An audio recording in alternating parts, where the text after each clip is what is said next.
உனையா பெருசா வச்சுங்க அன்னைக்கெல்லாம் உப்பு அமைச்சிட்டு பாருங்க.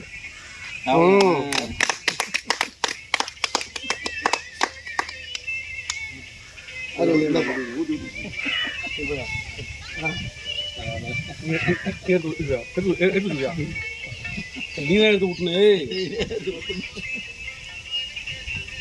அதே மாதிரி சாப்பிட்டு பாப்பா காலைல நீ ஊட்டியா ஊற்றி நான் மாமா இங்க இருங்க நிறைய ஊற்றிட்டேன். நான் நல்லா சாப்பிட்டேன்.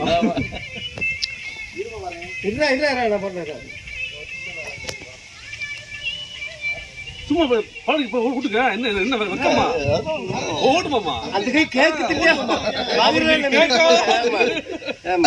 எல்லாம் ஓட்டுங்க. அப்படியே சாப்பிடுங்க. அப்படியே விட்டுங்க. ரைட். இன்னைக்கு கேக்கு